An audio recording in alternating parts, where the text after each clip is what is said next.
Hello friends, welcome to TNPSC audio book polity.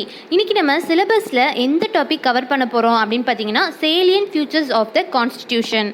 இந்தியாவுடைய constitution பார்த்திங்கன்னா கொஞ்சம் யூனிக்காக இருக்கும். ஸோ அதோட சேலியன்ட் ஃபியூச்சர்ஸ் அப்படின்னு பார்க்கும்போது கொஞ்சம் நிறையா இருக்கும். ஃபஸ்ட்டு எடுத்துட்டிங்கன்னா லென்த்தியஸ்ட் ரிட்டன் கான்ஸ்டிடியூஷன். நம்ம ஆல்ரெடி கான்ஸ்டியூஷன் ஆஃப் இந்தியா வீடியோவில் பார்த்தோம். கான்ஸ்டியூஷனை ரெண்டாக சொல்லுவாங்க, ரிட்டன் அண்ட் அன்ரிட்டன். அப்போ இந்தியாவோட கான்ஸ்டியூஷன் என்னென்னு பார்த்தீங்கன்னா ரிட்டன் கான்ஸ்டியூஷன். ஸோ இந்தியாவுடையது ஒரு லென்த்தியஸ்ட் ரிட்டன் கான்ஸ்டியூஷன் அப்படின்னு சொல்கிறாங்க. ஏன்னு பார்த்தீங்கன்னா ஒரிஜினலாக நம்ம கான்ஸ்டியூஷன் கொண்டு வந்திருப்போம்ல, அப்போ மொத்தம் எவ்வளோ ஆர்டிகல்ஸ் அதெல்லாம் இருந்துச்சுன்னு பார்த்தீங்கன்னா 395 ஆர்டிகல்ஸ். அதில் 22 பார்ட்ஸ் அண்ட் 8 ஷெடியூல்ஸ் இருந்துச்சாமா. அது கொஞ்சம் கொஞ்சமாக கிராஜுவலாக இப்போ எவ்வளோ இருக்குது அப்படின்னு பார்த்தீங்கன்னா 450 ஆர்டிகல்ஸ், அதாவது 450 plus articles, 24 parts and 12 schedules. இது இப்போ ப்ரெசண்ட்டாக இருக்குது. எதனால் இவ்வளோ லென்த்தியாக இருக்குது அப்படின்னு பார்த்தீங்கன்னா இந்தியாவுடைய ஜாகிரபிக்கல் ஃபேக்டர். இந்தியா ஒரு பெரிய கண்ட்ரி, அதில் நிறைய டைவர்சிட்டிலாம் இருக்குது. ஸோ எல்லாத்தையுமே நம்ம கவர் பண்ணணும் அப்படின்னா கொஞ்சம் நீளமாக தான் போகும் கான்ஸ்டியூஷன். ரெண்டாவது பார்த்திங்கன்னா ஹிஸ்டாரிக்கல் ஃபேக்டர். நமக்கு ஆல்ரெடி தெரியும், நம்ம கான்ஸ்டியூஷன் வேரியஸ் சோர்ஸ்லேருந்து எடுத்திருப்போம். ஸோ அப்படி ஒரு சோர்ஸ் என்னென்னு பார்த்தீங்கன்னா நம்மளோட கவர்மெண்ட் ஆஃப் இந்தியா ஆக்ட் 1935 இருக்கும்ல, அதுலேருந்து நம்ம நிறையா சோர்ஸஸ் எடுத்திருந்திருப்போம். ஸோ அந்த ஆக்ட் ஆல்ரெடி அந்த ஆக்டே ஒரு பெருசு. ஸோ அதுலேருந்து கொஞ்சத்தை நம்ம எடுக்கும்போது நம்மளோடது நேச்சுரலாகவே கொஞ்சம் லென்த்தியஸ்ட் கான்ஸ்டியூஷனாக ஆகிடுச்சு. அதே மாதிரி பார்த்தீங்கன்னா சிங்கிள் கான்ஸ்டியூஷன். நமக்கு தனித்தனியாக சென்ட்ரலுக்கு ஒரு கான்ஸ்டியூஷன், ஸ்டேட்டுக்கு ஒரு கான்ஸ்டியூஷன் அப்படின்லாம் இல்லை. மொத்தமாக ஆல் ஓவர் இந்தியாவுக்கு ஒரு கான்ஸ்டியூஷன் இருக்குது. அப்போ இவ்வளோ எல்லாத்தையும் கவர் பண்ணும்போது நேச்சுரலாகவே லென்த்தியாக தான் போகும். அடுத்து எதனாலன்னு பார்த்தீங்கன்னா dominance of legal luminaries in the constitution assembly. Constitution அசம்பிளிஸில் பார்த்தீங்கன்னா நிறைய பேர் லாயர்ஸ் தான். அதனால் ஃப்ரேம் பண்ணுற கான்ஸ்டியூஷனில் எதுவும் லூப் ஹோல்ஸ் இருக்கக்கூடாது அப்படின்னு சொல்லிட்டு எல்லாத்தையும் பார்த்து அவங்க செஞ்சுருப்பாங்க. அதனால் கொஞ்சம் லென்த்தியாக போயிடுச்சு. நெக்ஸ்ட் சேலியன்ட் ஃபியூச்சர் பார்த்தீங்கன்னா பார்லிமெண்ட்ரி ஃபார்ம் ஆஃப் கவர்மெண்ட். இந்தியாவுடைய கவர்மெண்ட் எப்படின்னு பார்த்தீங்கன்னா பார்லிமெண்ட்ரி ஃபார்ம் ஆஃப் கவர்மெண்ட். இதுவே எக்ஸாம்பிளுக்கு அமெரிக்காவை எடுத்துக்கிட்டிங்கன்னா அமெரிக்காவில் பிரசிடென்ஷியல் சிஸ்டம் இருக்குது. ஸோ நம்மளோட பார்லிமெண்ட்ரி சிஸ்டமில் எப்படி இருக்கும் அப்படின்னு பார்த்தீங்கன்னா லெஜிஸ்லேச்சர் அண்ட் எக்ஸிக்யூட்டிவ் அவங்க ரெண்டு பேர் கோஆப்ரேட்டிவ் அண்ட் கோஆர்டினேட்டடாக இருப்பாங்க. அதுதான் பார்லிமெண்ட்ரி சிஸ்டம். இதுக்கு இன்னும் 3 பேர் கூட இருக்கும். அதாவது பார்லிமெண்ட்ரி சிஸ்டமை வெஸ்ட்மின்ஸ்டர் மாடல் அப்படிம்பாங்க, அது மாதிரி ரெஸ்பான்சிபிள் கவர்மெண்ட்டும்பாங்க, இல்லாட்டினா கேபினட் கவர்மெண்ட் அப்படின்னு சொல்லுவாங்க. எதுக்கு வெஸ்ட்மின்ஸ்டர் மாடல் அப்படின்னா யூகே இருக்குல்லங்க, அவங்களோட பார்லிமெண்ட்டை வெஸ்ட்மின்ஸ்டர் அப்படின்னு சொல்லுவாங்க. நம்ம யூகேல இருந்து தானே பார்லிமெண்ட்ரி சிஸ்டம், அதாவது பிரிட்டிஷ் கிட்ட இருந்து தானே பார்லிமெண்ட்ரி சிஸ்டம் நம்ம எடுத்துக்கிட்டோம். அதனால இதை வெஸ்ட்மின்ஸ்டர் மாடல் ஆஃப் கவர்மெண்ட் அப்படின்னு கூட சொல்லுவாங்க. பட் நமக்கும் பிரிட்டிஷ்க்கும் ஒரு டிஃப்ரென்ஸ் இருக்கும். என்னென்னு பார்த்தீங்கன்னா நம்மளோட பார்லிமெண்ட்டில் யார் ஹெட்டாக இருப்பாங்க அப்படின்னு பார்த்தீங்கன்னா மக்களாக எலெக்ட் பண்ண ஒரு பர்சன் தான், அதாவது ரிப்பப்ளிக்கான ஃபார்மாக இருக்கும். இதுவே பிரிட்டிஷில் பார்த்தீங்கன்னா சாவரன் பாடி, அதாவது மொனார்கியலாக ஹெரிடிட்டியாக ஒரு ஹெட் இருந்திருப்பாங்க. நெக்ஸ்ட்டு பார்த்தீங்கன்னா balance between parliamentary sovereignty and judicial supremacy. இது என்னென்னா இப்போது பார்லிமெண்ட்டில் ஒரு லா கொண்டு வராங்க அப்படின்னு பார்த்தீங்கன்னா அதை சுப்ரீம் கோர்ட் அந்த லாவை அன்கான்ஸ்டியூஷனல் அப்படின்னு டிக்ளேர் பண்ணலாம். எப்படின்னா அவங்களுக்கு சுப்ரீம் கோர்ட்டுக்கு ஜுடிஷியரி ரிவ்யூ அப்படின்னு சொல்லிட்டு ஒரு பவர் இருக்கும். அது மூலமாக பார்லிமெண்ட்ரி கொண்டு வந்த ஒரு லா கான்ஸ்டியூஷனுக்கு எதிராக இருக்குது அப்படின்னா அதை இந்த லா தப்பு அப்படின்னு சொல்லிட்டு சுப்ரீம் கோர்ட்டுக்கு சொல்கிற பவர் இருக்குது. இதுவே பார்லிமெண்ட்டுக்கு இன்னொரு பவர் இருக்குது. என்னன்னு பார்த்தீங்கன்னா கான்ஸ்டியூஷனவே மெஜாரிட்டி போர்ஷனை அமெண்ட் பண்ண முடியும்.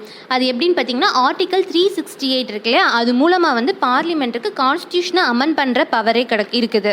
ஸோ இவங்க ரெண்டு பேர்த்தோட பவருமே கொஞ்சம் பேலன்ஸ்டாக இருக்குது. அதுவும் ஒரு சேலியன்ட் ஃபியூச்சர்.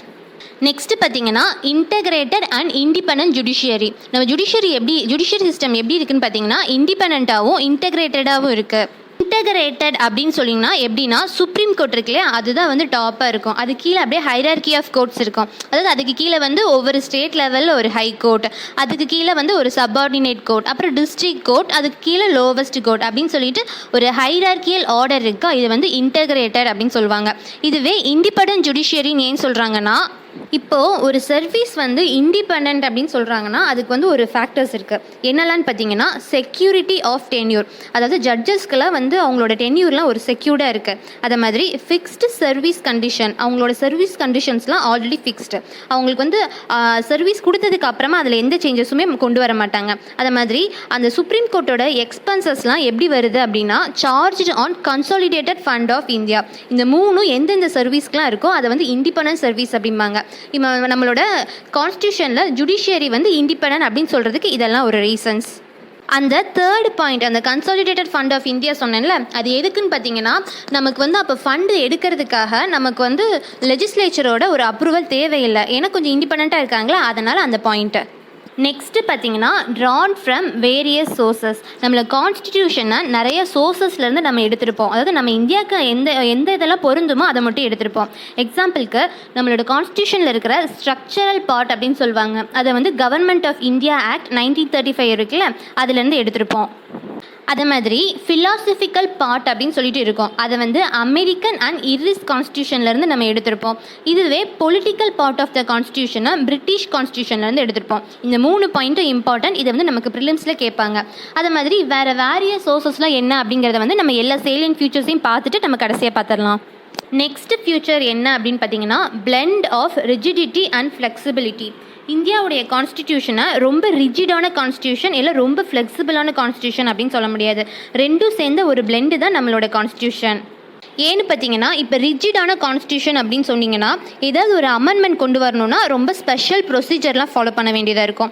இதுவே ஃப்ளெக்சிபிளான கான்ஸ்டியூஷன்னா ஏதாவது ஒரு அமெண்ட்மெண்ட் கொண்டு வரணும்னா நம்ம நார்மல் ஆர்டினரி லாவை பாஸ் பண்ணுற மாதிரியே அந்த அமெண்ட்மெண்ட்டையும் பாஸ் பண்ணிடலாம். ஆனால் இந்தியாவோட கான்ஸ்டியூஷனில் பார்த்தீங்கன்னா ரிஜிடான அமெண்ட்மெண்ட்டும் இருக்கும், ஃப்ளெக்சிபிளான அமெண்ட்மெண்ட்டும் இருக்கும். அது வந்து நம்ம எந்த பார்ட் ஆஃப் த கான்ஸ்டியூஷனை அமெண்ட் பண்ண போகிறோம் அப்படிங்கிறத பொறுத்து நம்ம ஸ்பெஷல் மெஜாரிட்டி, சிம்பிள் மெஜாரிட்டி, இல்லாட்டினா ratification by half of the total state அப்படின்னு சொல்லிட்டு 3 டிவைட் பண்ணுறோம் அமெண்ட்மெண்ட்ஸை. அதாவது எந்த பார்ட்டை நம்ம ஈஸியாக அமெண்ட் பண்ண முடியுமோ அதை வந்து சிம்பிள் மெஜாரிட்டி வச்சு அமெண்ட் பண்ணிடலாம். இதுவே ஏதாவது ஒரு கஷ்டமான பார்ட்டை வந்து நம்ம அமெண்ட் பண்ணணும், அதாவது ரொம்ப ரிஜிடாக இருக்கணும் அப்படின்னா ஸ்பெஷல் மெஜாரிட்டி வேணும். அதே மாதிரி half ஆஃப் த ஸ்டேட்டோட அப்ரூவல் வேணும், அதை தான் ராட்டிஃபிகேஷன் அப்படின்னு சொல்லுவாங்க. ஸோ இதனால் வந்து நம்மளோட constitution blend of rigidity and flexibility. Next feature பார்த்தீங்கன்னா federal system with unitary bias. இதுக்கு முன்னாடி பார்த்த மாதிரி தான் நம்ம கான்ஸ்டியூஷனல் ஃபெடரல் ஃபியூச்சர்ஸும் இருக்கும், அதே மாதிரி யூனிட்டரி ஃபியூச்சர்ஸும் இருக்கும். அதை வந்து நான் ஃபெடரல் ஃபியூச்சர் அப்படின்னு சொல்லிட்டு வச்சுக்கோங்க. ஃபெடரல் ஃபியூச்சர் எதெல்லாம் அப்படின்னு பார்த்தீங்கன்னா 2 கவர்மெண்ட், அது மாதிரி டிவிஷன்ஸ் ஆஃப் பவர், அப்புறம் இது கான்ஸ்டியூஷன் தான் சுப்ரமசி, அதாவது சுப்ரீம் வந்து கான்ஸ்டியூஷன் தான் அப்படின்னு சொல்கிறாங்க. அது மாதிரி ஜுடிஷியரி இண்டிபெண்ட்டாக இருக்குது. இதெல்லாம் சில ஃபெடரல் ஃபியூச்சர்ஸ். இது மாதிரி நான் ஃபெடரல் ஃபியூச்சர்ஸ் என்னெல்லாம் அப்படின்னு பார்த்தீங்கன்னா சென்ட்ரல் வந்து ரொம்ப ஸ்ட்ராங்காக இருக்கும். அது மாதிரி கான்ஸ்டியூஷன் சிங்கிள் கான்ஸ்டியூஷனாக இருக்கும், தனியாக ஸ்டேட்டுக்கு தனியாக சென்ட்ரலுக்கு தனியான்னு 2 கான்ஸ்டியூஷன் கிடையாது. அதை மாதிரி சிட்டிசன்ஷிப் எடுத்துட்டிங்கன்னா சிங்கிள் சிட்டிசன்ஷிப் தான் இந்தியாவில். இதெல்லாம் வந்து யூனிட்டரி ஃபியூச்சர்ஸ். இதோடு சேர்த்து பார்த்தீங்கன்னா ஃப்ளெக்சிபிலிட்டி ஆஃப் கான்ஸ்டியூஷன். அதாவது நம்ம இதுக்கு முன்னாடி பார்த்தோம்ல, கான்ஸ்டியூஷன் வந்து சில பாட்டை வந்து நம்ம நார்மல் ஆர்டினரி லா மாதிரியே அமெண்ட் பண்ணிடலாம், அதுவும் வந்து ஒரு யூனிட்டரி ஃபியூச்சர்ஸ் தான். அது மாதிரி ஸ்டேட்டோட கவர்னர்ஸ்லாம் பார்த்தீங்கன்னா சென்ட்ரல் தான் அப்பாயிண்ட் பண்ணுவாங்க, இதுவும் வந்து ஒரு யூனிட்டரி ஃபியூச்சர்ஸ் தான். உங்களுக்கு வந்து யூனிட்டரி ஃபியூச்சர்ஸ் அண்ட் ஃபெடரல் சிஸ்டம்னா என்னன்னு தெரிஞ்சிருக்குன்னு நினைக்கிறேன். அதில் ஏதாவது டவுட்னா சொல்லுங்கள், அடுத்த பாட்டில் நான் மறுபடியும் எக்ஸ்பிளைன் பண்ணிடுறேன். நெக்ஸ்ட் ஃபியூச்சர்ஸ் பார்த்தீங்கன்னா ஃபண்டமெண்டல் ரைட்டு. அதே மாதிரி இன்னொரு ஃபியூச்சர்ஸ் இருக்குது டிபிஎஸ்பி. இந்த ரெண்டையும் நான் பக்கத்தில் வச்சு சொல்லிடுறேன். ஃபண்டமெண்டல் ரைட்ஸ் பார்த்தீங்கன்னா பார்ட் 3க்கு கீழே வரும், டிபிஎஸ்பி பார்ட் 4க்கு கீழே வரும். ஃபண்டமெண்டல் ரைட்டை பொலிட்டிக்கல் டெமோக்ரஸி அப்படின்னு நம்ம சொல்லுவோம். இதுவே டிபிஎஸ்பியை பார்த்தீங்கன்னா சோஷியல் அண்ட் எக்கனாமிக் டெமோக்ரஸி. இந்த ஐடியாஸை வந்து ப்ரொமோட் பண்ணுறதுக்கு தான் அந்த ஃபண்டமெண்டல் ரைட் அண்ட் டிபிஎஸ்பி. அது மாதிரி ஃபண்டமெண்டல் ரைட் எடுத்துட்டிங்கன்னா ஜஸ்டிசையபிள் இன் நேச்சர். அதாவது இது நமக்கு ஏதாவது கிடைக்கல அப்படின்னா நம்ம சுப்ரீம் கோர்ட்டுக்கு டைரெக்டாக போய் முறையிடலாம், என்னோட ஃபண்டமெண்டல் ரைட்ஸ் வந்து வயலேட் ஆயிடுச்சு அப்படின்னு சொல்லிட்டு. இதுவே டைரக்டிவ் பிரின்சிபல்ஸ் எடுத்துட்டிங்கன்னா நான் ஜஸ்டிஃபையபிள். அதாவது இது வந்து நமக்கு கிடைக்கல அப்படின்னா நம்ம போய் சுப்ரீம் கோர்ட்டில் போய் முறையிட முடியாது, எங்களுக்கு வந்து இது கிடைக்கல அப்படின்னு சொல்லிட்டு. இது ரெண்டும் இந்தியன் கான்ஸ்டிடியூஷனோட சில சேலியன்ட் ஃபியூச்சர்ஸ். இது ரெண்டையும் நம்ம டீப்பாக அந்தந்த டாபிக் உள்ள போகும்போது பார்த்துடலாம். நெக்ஸ்ட் பார்த்தீங்கன்னா ஃபண்டமெண்டல் டியூட்டிஸ். இதை வந்து 42nd கான்ஸ்டியூஷன் அமெண்ட்மெண்ட் ஆக்டில் தான் கொண்டு வந்திருப்பாங்க. எது கீழே இருக்குன்னா பார்ட் 4A. இதுவும் நான் ஜஸ்டிசையபிள். இதுக்குள்ளே இருக்கிற ஒவ்வொரு ஆர்டிக்கலையும் அந்த சப் ஆர்டிக்கலையும் வந்து நம்ம அந்த பார்ட் பார்க்கும்போது பார்த்துடலாம். அடுத்த சேலியன் ஃபியூச்சர்ஸ் பார்த்தீங்கன்னா இந்தியா வந்து ஒரு செக்யூலர் ஸ்டேட். அதாவது நம்மளோட கண்ட்ரிக்குன்னு எந்த ஒரு அஃபிஷியல் ரிலிஜனும் கிடையாது. இந்த செக்யூலரிசம் பற்றி நம்ம ப்ரியாம்பிள் அந்த வீடியோவில் பார்த்துருந்தோம். இதில் ஒரு ஃபியூச்சர் என்னன்னு பார்த்தீங்கன்னா இந்தியாவில் இருக்கிற செக்யூலரிசம் வந்து பாசிட்டிவ் கான்செப்ட் ஆஃப் செக்யூலரிசம் அப்படின்னு சொல்லுவாங்க.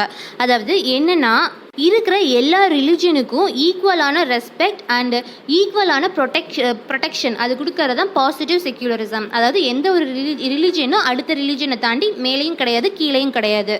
நெக்ஸ்ட் பார்த்தீங்கன்னா யூனிவர்சல் அடல்ட் ஃப்ரான்சஸ், அதாவது ஓட்டிங் ரைட்ஸ். 18 இயர்ஸ்க்கு மேலே இருக்கிறவங்க எல்லாருமே ஓட் போடலாம். இது வந்து ஒரு ஈக்குவாலிட்டியை க்ரியேட் பண்ணுற மாதிரி. இதில் ஒரு இம்பார்ட்டன்ட் ஃபேக்ட் இருக்குது. என்னன்னு பார்த்தீங்கன்னா, முன்னாடியில் வந்து ஓட்டிங் ஏஜ் வந்து 18 கிடையாது, 21 இருந்துச்சு. அதை 61st கான்ஸ்டியூஷன் அமெண்ட்மெண்ட் ஆக்ட் படி 18 இயர்ஸை குறைச்சிருப்பாங்க. அந்த அமெண்ட்மெண்ட் ஆக்ட் வந்து எந்த இயர் வந்துச்சுன்னு பார்த்தீங்கன்னா 1988. இது வந்து கொஞ்சம் ப்ரிலிம்ஸுக்கு ரொம்பவே இம்பார்ட்டன்ட். இந்த ஃபேக்ட் நல்லா பார்த்துக்கோங்க.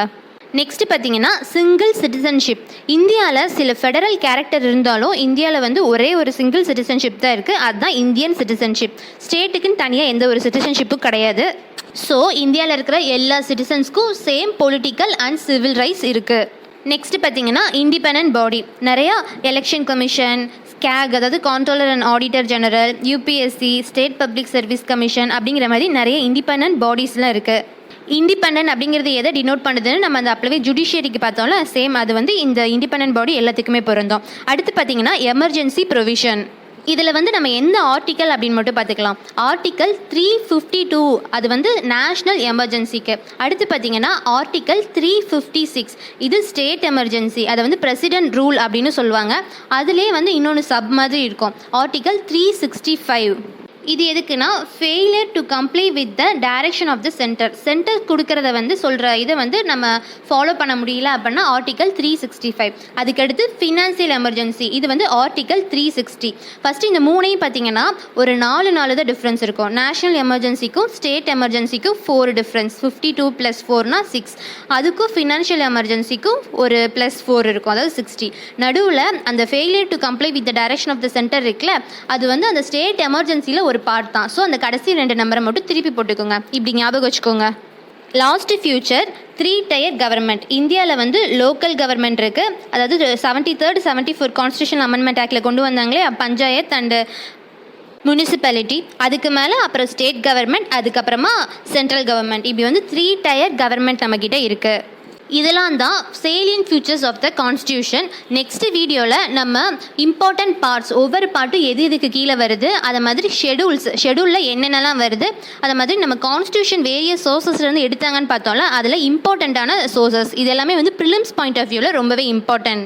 அதெல்லாம் பார்த்துடலாம். இந்த வீடியோவில் ஏதாவது டவுட் இருந்துச்சுன்னா கமெண்ட் பாக்ஸில் கேளுங்க. Thank you friends for listening to TNPSC audio book. உங்களுக்கு இந்த வீடியோ பிடிச்சிருந்துச்சுன்னா லைக் பண்ணுங்கள், சப்ஸ்கிரைப் பண்ணுங்கள் and also bell button press பண்ண மறந்துடாதீங்க.